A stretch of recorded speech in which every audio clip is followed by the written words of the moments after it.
یہ کہنا کہ جی وہ قبر رسول پہ جا کے شفاعت، اور وہ پھر اس میں پچھلے دنوں میری ایک ڈیٹیلڈ ویڈیو ریکارڈ ہوئی ہے سورۃ النساء کی آیت نمبر 64 کے کانٹیکس میں، وَلَوْ أَنَّهُمْ إِذْ ظَلَمُوا أَنفُسَهُمْ جَاءُوكَ. وہ حافظ ابن کثیر ایک بے سند روایت لے آئے جی، ایک وہ اعرابی تھا، وہ قبر رسول پہ حاضر ہوا اور وہاں پہ دوسرے بندے کو نیند آ گئی، نبی علیہ السلام نے بشارت دی، اس نے یہ آیت پڑھ کے کہا کہ یا رسول اللہ میں آپ کے پاس آیا ہوں، آپ اللہ کے حضور سفارش کریں. تو وہ مصنف ابن ابی شیبہ سے بھی پیش کرتے ہیں. اس روایت میں تو عامش مدلس سے ان سے روایت کر رہے ہیں، ابن کثیر والی روایت ہے ہی بے سند ہے، اور یہی وہ مولانا تقی عثمانی صاحب نے بھی اپنی تفسیر میں لکھی ہے، یہی جو ہے احمد بریلوی صاحب کی تفسیر میں بھی ان کے جو شاگرد ہیں نعیم الدین مراد آبادی انہوں نے لکھی ہے. اور وہ کہتے ہیں دیکھیں جی صحابہ کرام تو جا کے ڈائریکٹ قبر رسول پہ سوال کرتے تھے، اور وہ ہم پوچھتے ہیں وہ جو صحابہ کرام کرتے تھے وہ خلفائے راشدین سے زیادہ دین جانتے تھے. روایتیں ہی ثابت نہیں، جو ثابت ہے وہ بخاری میں 1010 نمبر حدیث ہے کہ حضرت عمر کے زمانے میں جب قحط پڑ جاتا تو وہ دعا کرتے اللہم انا کنا نتوسل الیک بنبینا، اے اللہ پہلے پہل ہم تیرے نبی کو تیری بارگاہ میں لے کے آتے تھے، ان کا وسیلہ اختیار کرتے تھے، ان کی دعا کی برکت سے تو بارش نازل فرماتا تھا. اب ہم ان کے چچا کو لے کر آئے ہیں تو ان کی دعا کی برکت سے بارش نازل ہو جاتی. تو سیدنا عمر رضی اللہ تعالیٰ عنہ ان کو تو کبھی وہم بھی نہیں آیا کہ وہ ڈائریکٹ جا کے قبر رسول سے جا کے بارش مانگ لیں یا کہہ دیں کہ یا رسول اللہ آپ اللہ سے بارش لے کے دیں. وہ تو کہہ رہے ہیں اللہ جب تک نبی موجود تھے ان کو لے کے آتے تھے. اور یہ ہے صحیح بخاری، اور وہ کہانی شریف بنا لیتے ہیں، یا وہ روایتیں انتہائی درجے کی کمزور روایتیں.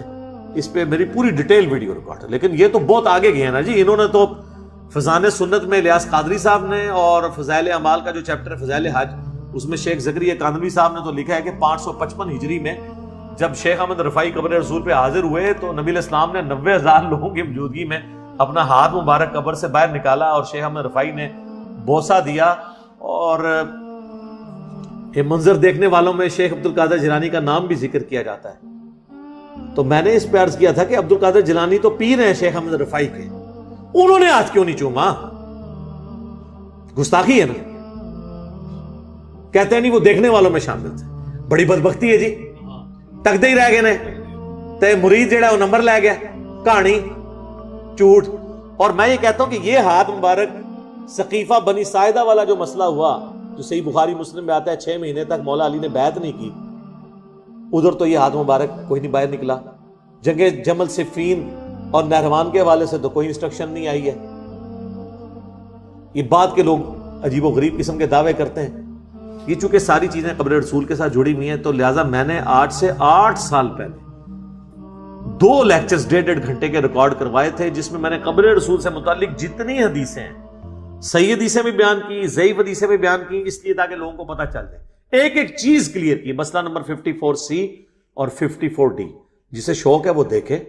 باقی ان تمام چیزوں کو بیان کرنے کا مقصد یہ ہوتا ہے آپ کی آنکھیں کھلیں. نبی علیہ السلام کی قبر مبارک کی عظمت سے کس کو انکار ہے؟ اور آپ لوگ ہمیں بتائیں گے کہ وہ عظمت کیا ہے. آپ کا تو حال یہ ہے کہ آپ کے سامنے ہم قرآن رکھیں، حدیث رکھیں، آپ کہتے ہیں نہیں جی ہمارے بزرگوں کو نہیں پتا تھا. اور ہم وہ یہ ہیں، ہمارا لیول ایمان کا یہ ہے کہ آپ کے سارے بزرگ کوئی بات کر رہے ہیں، ہم کہتے ہیں نہیں قرآن میں لکھا ہے اپنے بابے اپنے کول رکھو. تو آپ بتائیں عاشق رسول کون ہے اور گستاخ رسول کون ہے؟ یہ جو سورہ حجرات کی آیت ہے کہ نبی کی آواز سے اپنی آواز کو بلند نہ کرو، اگر اللہ یہ گوارا نہیں کر رہا کہ حضور کی آواز سے آواز بلند ہو جائے، اس کے اوپر تباہی ہے. اور جو حضور کی بات سے اپنی بات کو بلند کر دے یا اپنے کسی بابے کو بلند کر دے یا اس کی بات کو بلند کر دے، اس سے بڑا گستاخ رسول کون ہے؟ اور یہ سارے گستاخ پارٹی یہ لوگ ہیں. یہ سمجھتے ہیں ہم ننگے پاؤں پھر لیں گے، ہم وہاں جا کے اس طرح کی ایکٹنگ کر لیں گے کہ جی ہم نے جو ہے وہ دوسری یا تیسری منزل پہ نہیں چڑھنا کیونکہ وہ توہین ہو جائے گی. یہاں تو یہ مشہور کیا جی گنبد خضرا کا سایہ نہیں. جناب گنبد خضرا کا سایہ اس لیے نہیں ہے کہ وہ اوپر والی منزل پہ ہے اور وہ پورا فلور بنا ہوا ہے، اس کا سایہ زمین پہ کیسے پڑے گا؟ آپ اوپر جائیں سایہ ہے. وہ تو آپ یہاں بھی کوئی ایسی بلڈنگ بنائیں، اس میں گنبد بنا لیں اور اوپر والا پورا فلور ہو تو وہ سایہ تو نیچے تک پہنچ ہی نہیں نہ سکتا، وہ اوپر کے فلور پہ ہی رہ جاتا ہے. کہتا ہے جی ہم نے نہیں دیکھا. جناب اس طریقے سے تو آپ کو یہاں پہ بھی بنا دیتے. اچھا گنبد خضرا کا سایہ نہیں ہے، کبھی انہوں نے یہ نہیں کہا کہ کعبے کا سایہ کوئی نہیں ہے. سوچنے والی بات ہے، وہ اس لیے کو نظر آ رہا ہے، اور کہتے ہیں نہیں وہ کعبے کے اوپر سے پرندے جو ہے نا وہ نہیں گزرتے. جناب غلاف کعبہ کے اوپر پرندوں کی بیٹھیں ہوتی ہیں، اور آپ کے پاکستانیوں نے چھوٹی چھوٹی کینچیاں چلا کے اس کے دھاگے بھی کاٹے ہوئے ہوتے ہیں، یہ بھی کرتے ہیں. اور جب غلاف کعبہ چینج ہوتا ہے تو کتنے فوجی بوٹوں سمیت کعبے کے اوپر بھی چڑھے ہوتے ہیں. یہ کہتے ہیں نہیں جی پچھوں جناب اینج گول آندے نے اینج کر کے لنگ جاندے نے، ٹھیک ہے، اور جناب کعبے کے اوپر بیٹھے ہوتے ہیں.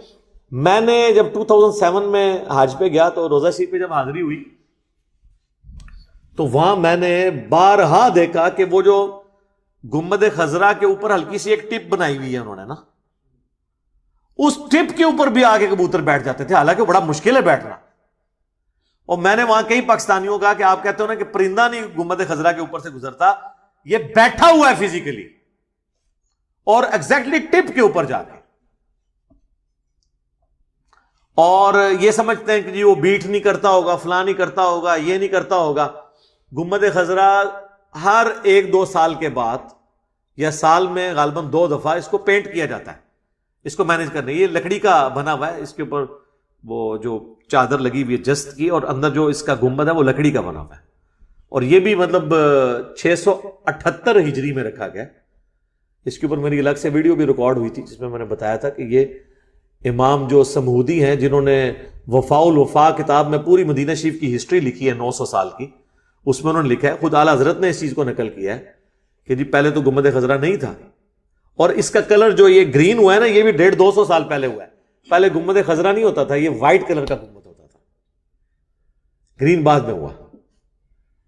تو اب وہ گرین کے ساتھ چونکہ ایک لوگوں کی ایفیلیشن ہوگی، اب اس کو چینج نہیں لوگ وہ کرتے. ویسے میرا تو یہی ہے کہ اس کو وقتاً فوقتاً مختلف کلرز کے ساتھ چینج کرنا چاہیے. اگر کم از کم اتار نہیں سکتے تو اس کو چینج کریں تاکہ لوگوں کو پتہ چلے کہ اس کا تعلق نبی علیہ السلام صحابہ تابعین کے ساتھ نہیں ہے، حالانکہ گنبد بنانے کی ٹیکنالوجی قبل از مسیح تھی. یہ آیا صوفیہ ٹرکی کے اندر، یہ نبی علیہ السلام کی پیدائش سے کئی سو سال پہلے کا بنا ہوا ہے، اور کتنی بڑا وہ گنبد ہے. پھر عبد الملک بن مروان کے دور میں قبۃ الصخرہ بنا، یہ ڈوم آف دا راک، گولڈن ڈوم جو یروشلم میں ہے، جس چٹان سے نبی علیہ السلام معراج پہ چلے گئے تھے. یہ تو صحابہ کے دور میں بنا ہے، انہوں نے گنبد خضرا کیوں نہیں بنوا دیا؟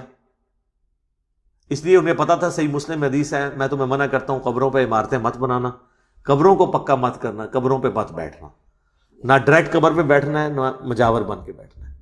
لہٰذا اس وقت کتابوں والا دین فالو ہوتا تھا، بابوں والا نہیں ہوتا تھا، اس لیے یہ معاملات چلتے رہے. اب لوگ بابوں کو لے کے چلتے ہیں اور الٹا پھر ہم پہ الزام لگاتے ہیں کہ جی وہ قبر رسول کی اہمیت کو نہیں مانتے. ہم کیوں نہیں مانتے جی؟ میں تو کہتا ہوں اس سے بڑی کوئی بدبختی نہیں کوئی حج اور عمرے پہ چلا جائے اور قبر رسول پہ اس کی حاضری نہ ہو. یہ علیحدہ بات ہے کہ حج اور عمرے کا حصہ نہیں ہے، یہ تو کوئی بھی نہیں کہتا، لیکن اتنی دور جا کے محروم رہ جانا یہ بہت بڑی بدبختی ہے. ہم تو جتنی بار گئے ہیں الحمدللہ مدینہ شریف زیادہ ہی دن گزارے ہیں، ٹھیک ہے. تو اللہ کے